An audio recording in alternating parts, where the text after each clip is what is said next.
dukesha ikinyamakuru inyarwanda.com ifite umutwe ugira uti abasore mu mazabira ibizakwereka ko umukobwa yiziritse ku butunzi bwawe kurusha uwo bwawe. Abasore benshi barira ayo kwarika ndetse bakavuga ko bababajwe n'abakobwa babazira mu buzima bw'urukundo bakababeshya kubakunda nyamara bashaka ikiraro kibageza ku mitungo yabo. Birababaza gukinishwa binyuze mu rukundo kuko ab'igitsina gabo bavuga ko batanga ibyo bashobora kubona byose ariko bakamenya umukobwa ubakunda by'ukuri.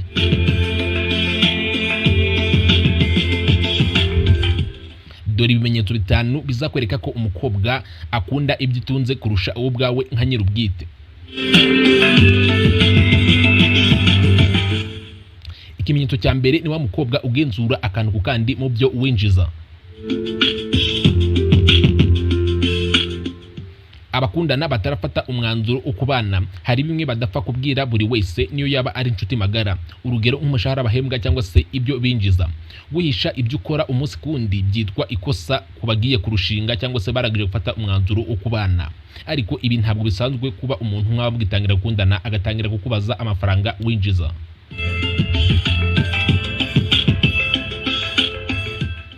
Kimwe mu bigaragaza umukobwa ugukeneyeho amafaranga akunda kukubaza amafaranga winjiza aribwo mukimenyana ndetse ugasanga akubwira n'ibibazo bye bya hato na hato bitunguranye bidasanzwe mu buzima bwanyu. Abasore bagize cyane cyo gukundana n'abakobwa bateye gucya bamara umushahara wabo rwikubita ndetse ugasanga bahorana ubukene bukabije. Umukobwa ufite iyi mico yo kukubaza amafaranga aribwo mukimenyana mutaragera kure mu rukundo uyu ukwiriye kumwitondera dore ko abashakashatsi bagaragaza ko ashobora kuba agamije kurya amafaranga yawe.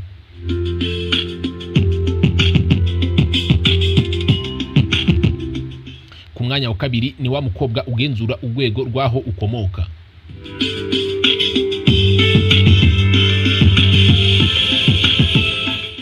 Umukobwa ugukeneyeho amafaranga azifuza kumenya niba ukomoka mu muryango ukize cyangwa se ukennye. Ibi bimufasha kugereranya ubuzima yabamo muramutse mubanye. Nkuko bisanzwe umusore wakuriye mu muryango ukennye akomeza kugira inshingano zo kwitaho niyo yaba yaramaze gushinga urugo rwe. Ibi bibabaza umukobwa wagushatse agukurikiye ubutunzi kuko aba yikubira yumva ubutunzi bwose bwaba ubwe gusa. Ibi bigaragazwa kenshi nuko uyu mukobwa iyo abonye undi musore umugwiza atunga ashobora guhita agusiga dore ko aba akurutisha amafaranga.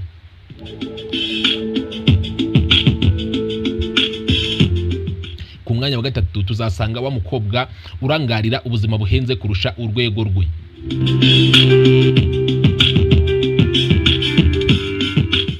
Binyuze mu biganiro biroroshye gusuzuma umukobwa cyangwa se undi muntu wese ukamenya icyerekezo cye no kuvumbura ko akunda ibifite akamaro cyangwa se yangiza. Bamwe mu bakobwa barangazwa na bagenzi babo kubera kugaragara nkaho babayeho mu buzima buhenze bikabatera kutanyurwa n'urwego barimo.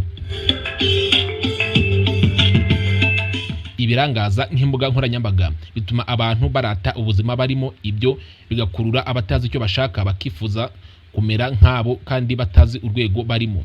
Ibi bituma umuntu atamenya urwego arimo bityo agatangira kwegeranya n'abantu bitewe n'imbuga nkoranyambaga. Umukobwa urangarira ibyo atashobora kwiha menya ko nawe atazakomeza kugukunda igihe nawe uzaba utagifite ubushobozi bwo kumuha ibyo akeneye.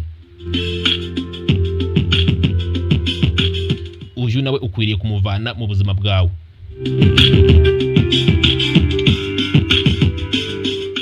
Ku mwanya wa kane tuzasanga wa mukobwa uhinduka byoroshye iyo umwimye amafaranga.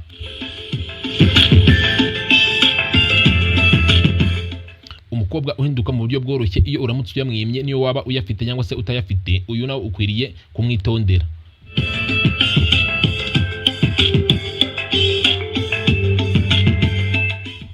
Abahanga mu gutanga inama mu rukundo bavuga ko umuntu ugukunda by'ukuri aba atakwifuriza ibihombo cyangwa se kuba yaguhombya ndetse no kugusaba ibihenze nawe atashobora kwibonera cyangwa se kugusaba ibyo nawe utashobora kwigurira n'ibindi.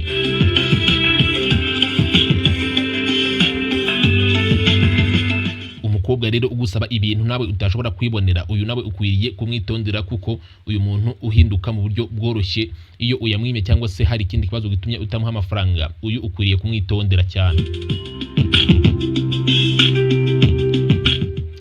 Abasore bitewe n'inshingano nyinshi bashobora guhagarika gutakaza amafaranga kubera kurambirwa cyangwa se wenda banayabuze, bikaba byatuma umukobwa wabakurikiyeho amafaranga yitwaje urukundo birangira urukundo rwanyu rurangiye bitewe n'uko uyu mukobwa aba adashobora kwihanganira kubaho mu buzima utari kumuhamo amafaranga.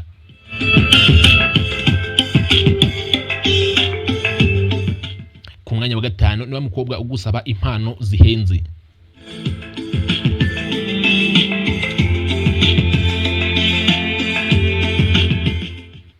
Ubusanzwe umuntu agendera kure ibintu bihenze atashobora kwigurira kuko bimutera intekerezo mbi nko kuba yasaba kugira ngo abibone.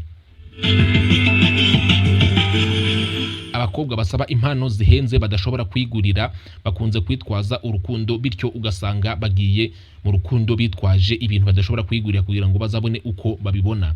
Mu by'ukuri ibi bishobora kugaragazwa nko ku musore nawe ushobora kuba yakunda umukobwa amukurikiyeho imitungo. Ibi biba ku bantu bose, si abakobwa gusa.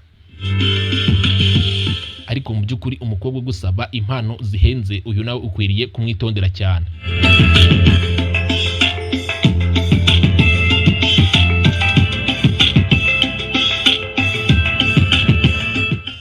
Ndabashimiye cyane. Nje nitwa Mr Sam. Uyu munsi twareberaga hamwe ibimenyetso 5 bizakwereka ko umukobwa akunda ibyo utunze kurusha wowe ubwawe nka nyirubwite.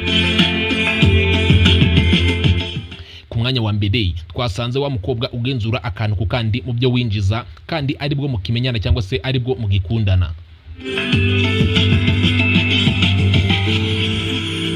Ku mwanya wa kabiri twasanze wa mukobwa ugenzura urwego rwaho ukomoka.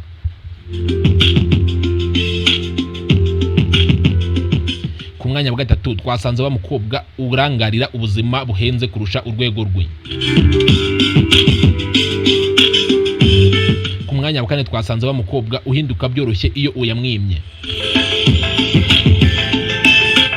Ku mwanya wa gatanu twasanze wa mukobwa ugusaba impano zihenze.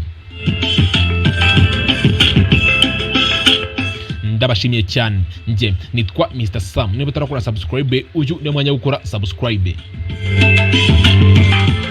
Niba uziranye n'abantu barwaye izi ndwara tugiye kuvuga, bahuze na muganga kuri MKTV tubafasha. Niba uzi abantu barwaye igifu, amibe, sinezite, umugongo, rubaga impande ndetse n'izindi ndwara zigiye zitandukanye zitandura, wabahuza na muganga kuri MKTV tukabafasha. Ndagushimiye cyane.